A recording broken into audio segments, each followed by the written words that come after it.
Yeah, what's up? Welcome to the Big Lou podcast. My name is Big Lou. I'm an independent musician, born and raised on a tiny island in the Caribbean called St. Martin. Now I live in London, Ontario, where I've been building out my music career. Starting in August 2019, I was 28 years old when I decided to become a rapper with zero kind of experience, and I've been able to accomplish a lot of cool things, experience a lot of neat uh, uh, uh, uh, uh, things in the music industry and the world of music as well. And I've learned lots of valuable lessons. And here I get to share them. My goal is to grow Big Lou as big as possible. And on this podcast, I share the stories on the journey, insights into the music industry, more so the Canadian music industry, and whatever else I feel like discussing because it's my podcast. If you enjoy the show, please be sure to subscribe or follow me on social media for more updates. Let's go ahead and let's do this. In this episode, I'm going to be talking to you about what we did with the Lewis Hamilton music video. Lewis Hamilton, obviously, well, not necessarily obviously, but for those of you that don't know, is a professional Formula One driver. This is race cars, but very intense. I have zero experience with any of that other than driving my own vehicle. But his name is Lewis and my name is Louis, and so there's this overlap there. And he's going fast, and I felt like in my career I was moving fast in the world of music, and so I overlapped those worlds, and I made a song called Lewis Hamilton, which is coming out in February. But we shot a music video around it as well to I don't know, to better, I don't know, just for the sake of creating art. And hopefully, it takes us to the next level as well. We really feel like we've put in next level type effort into any of the type of projects that we've done previously. And we're very proud of it. When I say we, I mean specifically Brad Beard and I. But there's a big team around it all, and we'll get into all of that as well. But in this episode, I'm going to be talking to you about what we were thinking about at the beginning of planning all of this. The application process for grants, the failing of receiving the grants, the refining of the process, and then ultimately getting to the point where we decided to reschedule the music video shoot.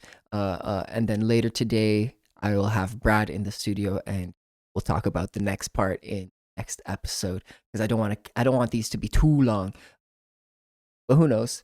Who knows? Maybe one day they'd be just longer episodes. Maybe Brad's episode is longer. And I'm just saying that for the sake of saying that.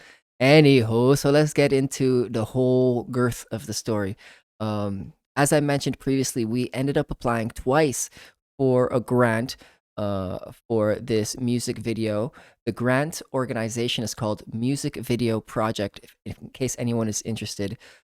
I will warn you though, the grant writer that I've done work with before, who didn't work with us on this project, told us that the music video project grant is incredibly competitive, and I think it was 0.8% of applicants are successful in terms of receiving the grant. So don't rely on that grant to do your music videos if you live in, I should say, even just Canada. If you're in the States or wherever else, don't rely on that grant at all. But we didn't know that leading up to the first time that we applied. We found out before the second time that we had applied, but we were already, with the intention of applying. And so we went ahead and did it anyway. And that's not to say that I wouldn't apply again in the future, because who knows? One of the big, big, big benefits that did come from applying and failing for the music video project grant was the fact that we had to refine our product. This involved, going over the idea where we storyboarded it. If you don't know what storyboarding means, it means kind of capturing images of each of the scenes that would help carry the story forward, so that you can get a quick idea of how the story flows with just a quick scan of the photos or of the images. They don't have to be refined images. It can be little sketches, almost like a rough comic book, if you will. That allows the reader to understand what you're trying to do. Then you supplement that with a script. Talking, hey, it's a music video. Why you got a script? Well, there's a little bit of storytelling that goes into what we were doing with our music video specifically, and we did have some dialogue. We didn't day of use that specific script in what we were doing. We kind of adjusted it and rewrote it as we were doing it. But we had to have an idea as to what it was going to be like, what everything was going to feel like, so that when it came time to presenting it for the grant organization, which we were rejected by, but it was able. By the time we were able to present it to them, they were able to interpret it at least as correctly as we had hoped for. Other things that we needed to consider were who was going to be on the team for actually shooting this. What kind of gear are we going to need to capture it as nicely as we can within the budget that we have? So, again, what is not again, but what is that budget? What do you have at your disposal to work with? Are you investing your own money into that? Are you picking up a couple of extra shifts to help pay for this? Are you finding sponsors? Are you signed by a label and they're paying for it? There's different ways that you find a budget. Maybe you just have some kind of people investing into your business as well, which is dope. Maybe you're selling products to then help you generate revenue for this. Maybe you're planning a release party for the music video to help you recoup and recover some of the costs that went into it. But there's different ways for you to like refine what your budget is and then execute. I would definitely recommend though, building your team and the gear that you have around the budget that you have, and then having multiple budget plans. That means have your ideal budget situation. So like, yo, for example, this project's gonna cost $20,000. It's gonna cost if we do everything, if we have all the bells, all the whistles, it's going to cost us $20,000. It'll help us hire the right team people, all of the right professionals. We're going to bring the right gear to do the thing, and it's going to be magnificent. Let's assume, though, that doesn't happen, and you need a mid-level budget as well. So this budget is going to be, let's say, at the 12K mark. If the first one is 20K, somewhere in the middle where you can make the things work. You can still tell the story effectively. You can still create the impact that you're hoping for. You might have to stretch things a little bit more, or emphasize, or be a little bit more patient when you're filming the whole project, so that you can really capture the essence of what you're trying to communicate. But you'll be able to do it at a lower budget. Perhaps the gear isn't the top, but you're able to really use what you have, and it maybe doesn't affect it so much.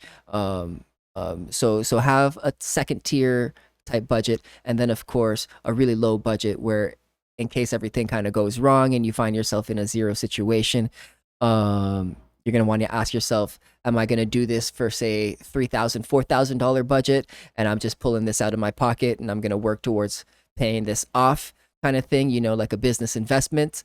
Or am I just going to not do it altogether, put it off for a year, which is actually the option that we went with because we didn't have these multiple tiers ourselves.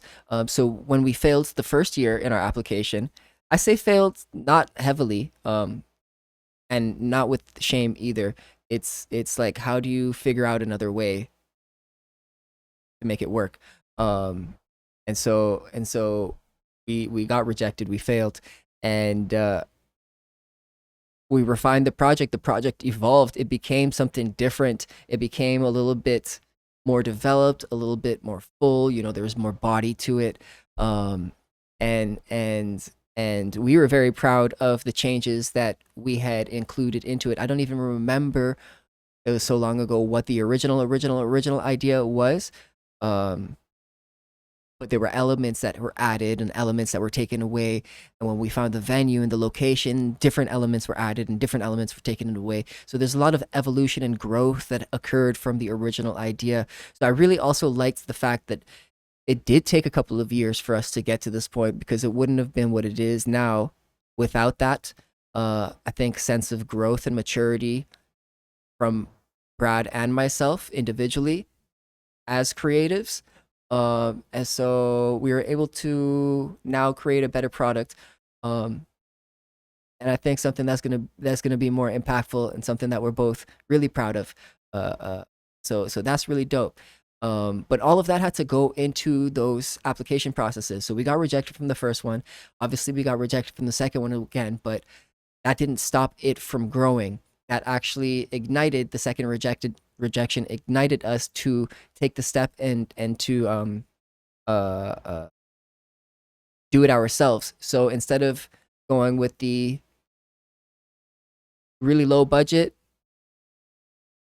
or we kind of went between with the really low budget option, but we were able to have some trade-offs to get really top level gear and um top level team members, which is really really fortunate. So there's quote unquote money outside of the physical or even digital form. There's wealth to be traded amongst people in terms of value exchange.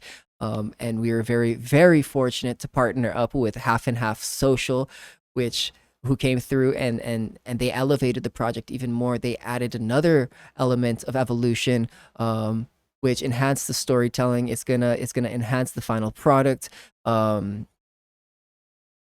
All around was really incredible, and we're gonna talk a little bit more about Half and Half when Brad comes through.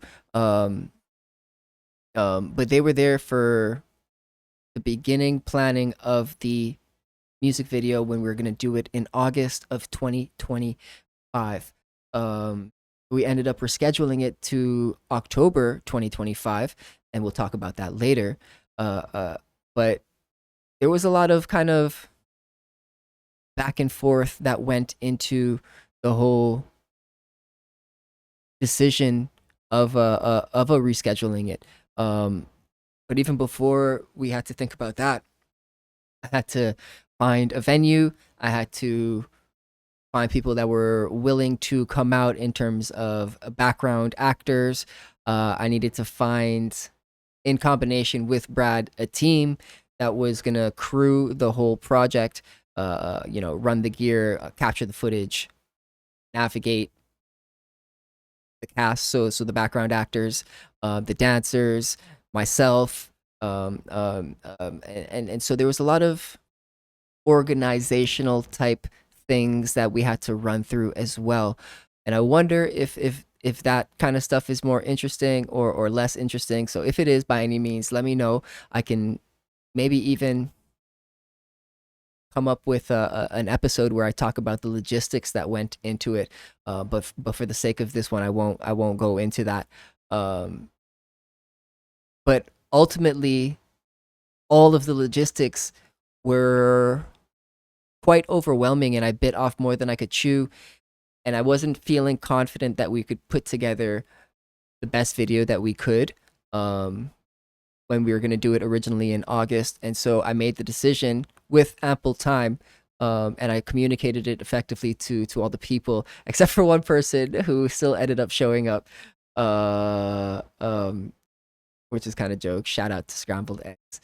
He's actually the producer of the song, um, co-producer, producer, actually, full producer. I wrote the lyrics and performed it and delivered it. Anyway, anywho, big shout out Scrambled Eggs, and that's so a lot of the logistics were the reason why I decided to change the date to November, and we were able to execute it at a much higher level, logistically, and then just in terms of fun and vibes, it flowed very nicely. We had a lot of cool elements that I'm gonna talk to you guys about later on.